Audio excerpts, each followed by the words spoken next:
I'll take the honor of introducing Mr. Rick Cran to all the people around. We have got a number of participants here, and we are also live on Facebook. Okay. So as we know, Mr. Rick Cran is the founder and CEO at Cran Enterprises. I only switch between companies because my brain is moving 100 different directions right now. With 132 companies being developed, there's a lot going on. So I've got to be able to move right brain, left brain all the time. It always comes down to the people in the company. I invest a lot of time making sure that people understand what I expect of them. And at the end of the day, it takes development. What excites me about building companies and making decisions, you see something built. You know, if you're not somebody who is a builder, I always break it down. There's two types of people. There's those that build, and then there's those who spin the wheel that's already been built. And so, in the simplest of terms, and some people might take offense to this, and I hope they don't, but the world typically looks at things. There's leaders, and then there's followers.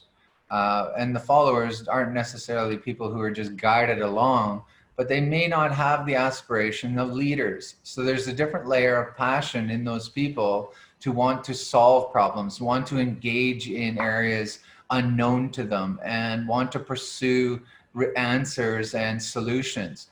So there's those who seek out questions, and they want to be able to provide.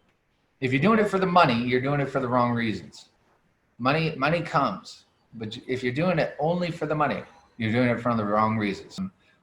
Some of the hard times, you can't begin to imagine some of the hard times. You know, people find it very difficult to absorb that, you know, for probably about a year. I had to cook my meals by myself. I was living on rice and turmeric, and maybe a little piece of chicken in that container, and that would be broken up into multiple meals. You were planning out your meals for the week.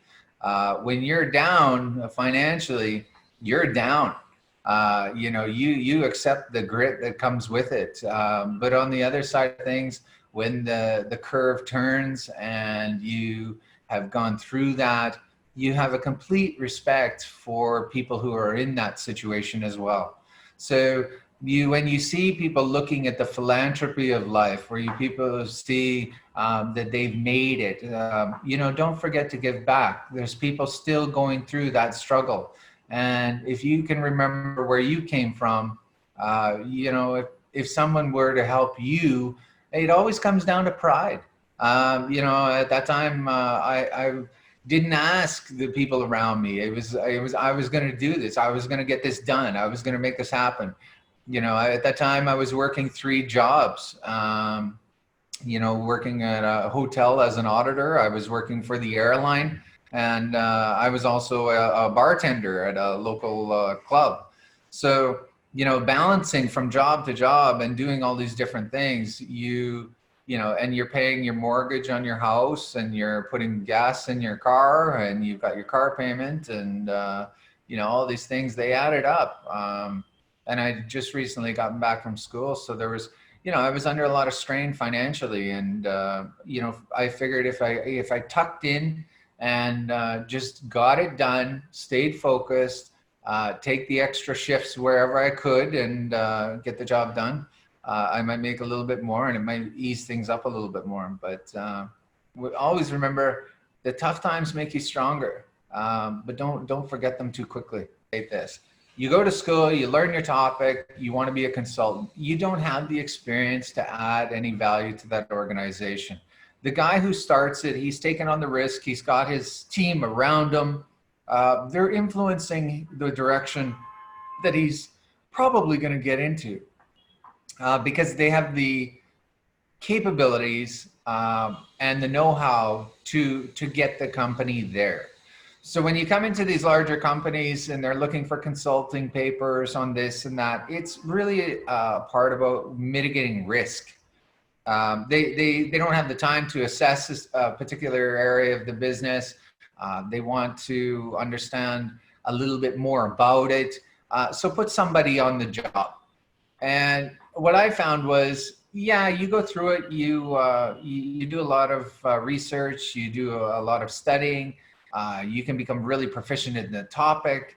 At the end of the day, where does it go? How does it get implemented? What's the process for the success of the outcome of that study when you're a consultant? Historically, I can say, 9.5 times out of 10, it's a white paper that ends up on somebody's shelf until they retire. It's normally not implemented at the level that you would hope and that you're dreaming about. You're going to add so much value to this company. It didn't take me long to see the writing on the wall. I'm not one, if I'm going to take time out of my life to develop something, I want to see it come to fruit. And that's why I work with a lot of companies who, when they have a question, a specific question, then I can help them build the solution around it. But I'm more about the implementation of it rather than the idea behind it. There's a million ways to solve a problem. Always understand that. Everybody will have a different approach. But if you pick one that you know works and you've got the experience behind it to show how it will work again in their situation, now you can implement it. If they're not going to implement it, then they find out very quickly, I don't return their phone calls the next time. I love when situations come to a point where you hear that there's a lot of support. There's a lot of support, and the support is coming. And if you apply for this, they'll send you some funds. And entrepreneurs, that it's that itch of hope that they're going to get a little bit from somewhere within the system, and they're going to be able to keep their companies alive. You prepare.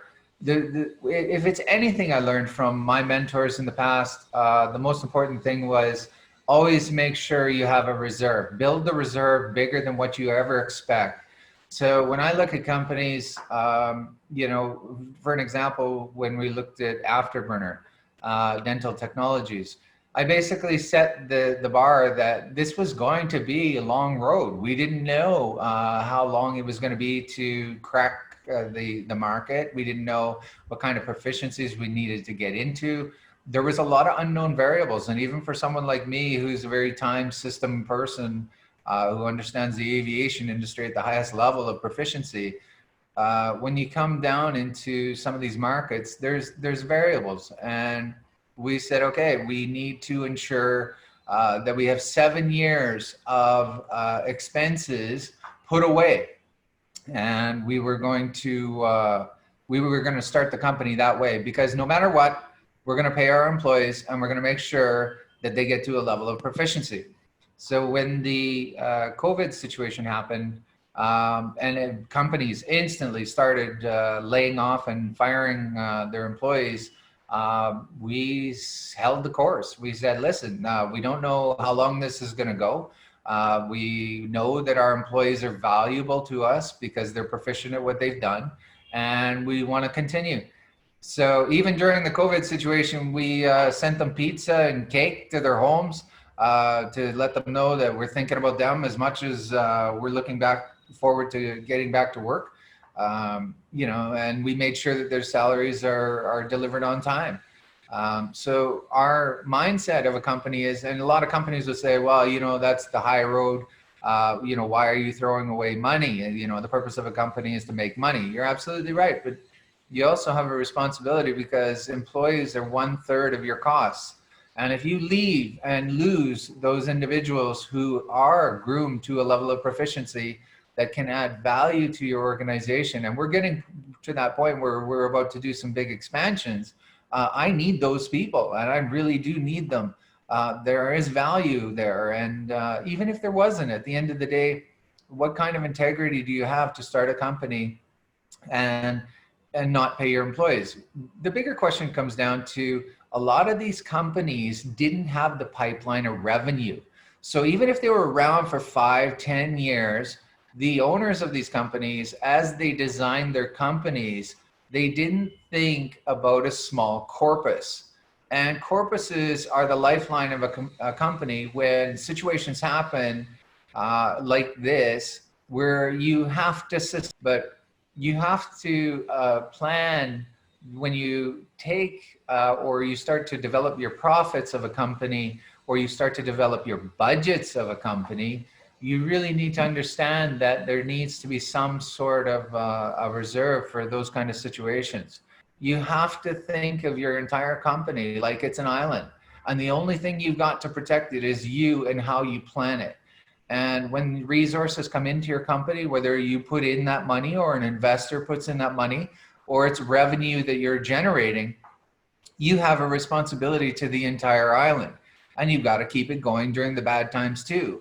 So it takes better planning. And unfortunately for young entrepreneurs, long-winded answer to get to your point, but when young entrepreneurs got into the COVID situation, if they were under 3 years of operation, it would be a very, very hard push, depending on the type of business that they were in. Again, there's lots of opportunities in a lot of different spaces. You saw the liquor businesses instantly becoming hand sanitizer companies. You saw companies that were making saris, and instantly they're making face masks for the hospitals. You have to spin. You've got to understand the pivot. There's nothing more important in business than understanding the pivot. And then, of course, there's a lot of other things, but that's why you go to school, learn those things. I think when you're dealing with companies, and I won't say those names, but you can do your own research, big companies have a bigger fall. And that's when they have to maintain more. So there are times when big companies and very valuable brands can sometimes lose their footing. And sometimes they have to lay off people too. And you may have seen it in the news. Some of these big companies have laid off a lot of people. On the other side of it, smaller companies can sustain because they don't have as big of an infrastructure, and they don't need as much in the bank to keep things moving enough that everybody gets a little bit. So it's really dependent upon the industries you're in. It's depending on the economic capabilities of an individual's. You see, instantly, I have a diverse situation where who do I take? Do I take the person who's got worth 50,000 because they're going to do the job more proficiently, or do I take a chance that the person who's at 15,000 rupees, I got 3 months of life out of them, and they got 45,000 rupees I've spent, but they can get to that level of proficiency. And ultimately, they're probably not going to make that 45,000 rupees for at least 3 years, because as they move up progressively, so I'm probably going to have a very valuable employee long-term than somebody who thinks that they're a high price and they demand a certain way to work. So there's all these different variables. So when you talk about big companies versus smaller companies, I think it really comes down to an individual's capability to add value to an organization at any level. Somebody who's in a smaller company would probably be a little bit more inclined to take a little bit more of a risk. The person who's working for the bigger company, they're not so inclined to risk. They want to come to a job, they feel more secure because the company's been around longer. But the reality is people get laid off from those big companies too. So it's neither here nor there. I can't say that there's a one perfect answer to this question. It's you have to be comfortable where you're learning, and are you growing as an individual. And as long as you're doing that, then you can be mentored by different types of people who are brilliant, and they don't know how to show you how to get it done. So when I came back to that, what I was talking about earlier about being book smart versus being able to show someone exactly what you know. And sometimes you get lucky enough where they're at a point in their career where they see that they're pretty close to the end of the line, and they don't mind showing you a little bit more. So when you get a peek behind the black curtain of an executive's life and the CEO running an airline, and how they interact with the board, how they interact at the political level, and how they plan companies of that scale, I was very fortunate. I think what they taught me the most was when you're developing anything, you have a choice. You can develop it to your best capability, or you can just think, okay, this is just a job and I'm just going to move on anyways. And what's the matter anyways? When you take ownership of something, you'll always develop something at a much more significant level. I was recognized as a hazardous materials expert because of the work that I did. It wasn't that anybody told me I had to do more. I learned more, I did more, I reached out more, I talked more. And it was an opportunity for me to get to that level. I think, and they never stifled that learning. If you're not a person who gravitates towards learning something new all the time, you push yourself every single day, you find that challenge, you find that question, and never let up in finding that answer that you're comfortable with, then, you know, that's probably the number one thing that they taught me, was never give up on finding the answer. When I moved here, I was like, I don't know. I can't tell you how comfortable I am here. It's insane. I think people are more uncomfortable when I'm there, but once they understand how comfortable I am, they become comfortable. It's kind of bizarre. You know, people are on edge thinking, okay, you're meeting this person, this, that, the next thing. I love Safe Puri. You know, I love Pav Bhaji. I mean, like anybody else, you know, you find these similarities with people, these camaraderie elements. You know, you can be stiff, and at the end of the day, you know, you can accept a situation for what it is, or you can dismiss the situation as not being up to what you expect. I'm not that judgmental. You know, it's really, I love the way I've been able to, I'm very, very happy with the way people have accepted me. You know, that's the other side of it. It's not me accepting them. I'm in your home. You know, and if most people took that approach, they might see it a little bit different. You know, it's, you know, I may have come from a developed country and all these kind of things, but this is the greatest country in the world right now. There's so much going on. People are incredible on so many different layers, so many different levels. There's so much to discover, and cultural boundaries just don't exist for me. You know, it's just that simple. A lot of businesses are changing right now. I think obviously online payment gateways, e-commerce is going to move faster. It's already moving tremendously fast right now. I think there's a lot of development. You have to look at demographics again. You take a look at your average age in India. Your average age is 32. So start thinking more along the lines of babies and youth. Those that are 32 normally start to have children. So what about baby monitors and these kind of things that monitor, help children sleep? There's a lot of spaces out there that can help kids. I'm really big into these kind of things. You know, I want to make sure that the kids of tomorrow have a better health system. You know, and parents are taught more about how to raise children properly on different levels of nutrition and, you know, all these kind of things. So it's access to food, it's all these different things. So where do you go? Where do you start? You know, these are the challenges that people try and solve. And when you get into these spaces, it's not one thing. You know, how's it going to be different? It's always going to be different. It's always changing. It's never standing still. It's, you know, that idea of global warming, you know, oh, it's a horrible thing, it's brand new. No, it isn't. It's almost like COVID. COVID is a virus. We have other viruses. We've dealt with the Black Plague. We've dealt with SARS. We've dealt with Ebola, foot and mouth disease. I know all of these things. And then once you get into them, how does it become different? Well, we've got to be a little more cautious. We understand it. It's not that they weren't wearing medical masks in the 1800s. These are not new things. You know, it's just now it's kind of revisited to where we have to understand it. Okay, there's times we have to be cautious as an entire species of population, as people. You know, so there's always going to be change. And I think as quickly as people just accept change, you're always going to be okay. You know, it's like, you know, your parents, how quickly did they adapt the computer? How quickly did they adapt online banking? How quickly did they adapt mobile banking?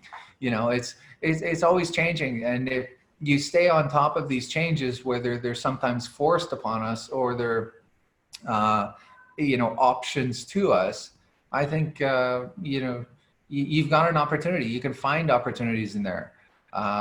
But to wait for other people just to state, no, I'm not going to engage in that, you know, you're going to find yourself, life just becomes difficult, and it doesn't need to be. You know, you can roll with the ball, and sometimes you can be the solution provider again. So find yourself in the position in front of the curve rather than on the back side of the curve, and you know, you can be somebody who provides change and opportunity for other people. Well, a lot of different ways. I mean, it's, you know, the verticals. I mean, you started traditional, then you break it down into digital, and then from digital, you break it into different business spaces. So depending on the model, I mean, if you're dealing with the Formula One cars, I mean, you've got a great business going, you know, do all the decals and do all the banners and do all the advertising and stuff like that. So you've got a great customer there potentially.